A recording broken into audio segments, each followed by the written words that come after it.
Əgər nəfəs alıb verdikdə sinən, yəni arxaya geri çəkilirsə, bu yanlış nəfəsdir və də çiyinlərin qalxırsa.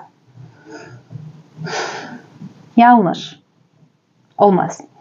Doğru nəfəs texnikası qarından alıb, qarından verdiyimiz nəfəs texnikasıdır. Qarından alıb, qarından verdiyimiz və də burunla alıb, burunla verdiyimiz. Burada həm fiziksel bədən, həm də bilincimizlə işlədiyimiz nəfəs texnikasıdır. Bu sənin üçün ilk başda çox çətindir. Çətin ola biləcək. Çünki əgər düzgün nəfəs almırsansa, 90% insan düzgün nəfəs almır.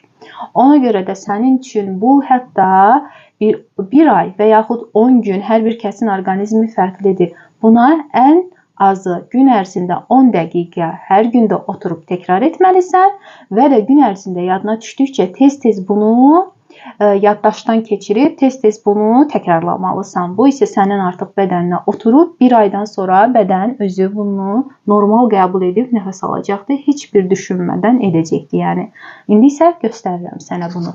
Doğru şəkildə nəfəs alma. Əlimizi qoyuruq qarnımızın üzərinə, sən bunu anlayasan deyə, təbii ki, hər dəfə qarnına qoymağa ehtiyac yoxdur. Tam bunu mənimsəyəndən sonra bədən özü edəcək zaten. Başlayırıq. Qarnı önə doğru şişirik.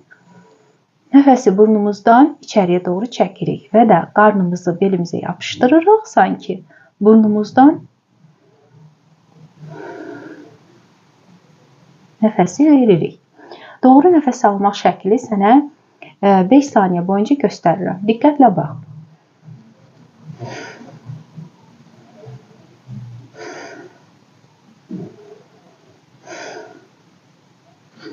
Burada məqsəd aldığımız nəfəsdən bir balaca üstün olaraq nəfəsi verməliyik. Məsəl üçün, sənə əgər irəliləyən zamanlarda sənə saniyələrlə nəfəs alıb verməyi də öyrədəcəm. İlk öncə burunla nəfəsi al və qarnını arxaya doğru yapışdır və nəfəsini burunla boşalt. Bax belə.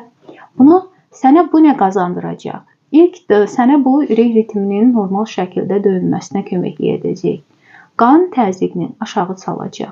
Ümumiyyətlə, üzündə, rəngində açıqlıq verəcək. Bütün bədənə oksigen göndərirsən də, yəni bədənin şəfalanacaq.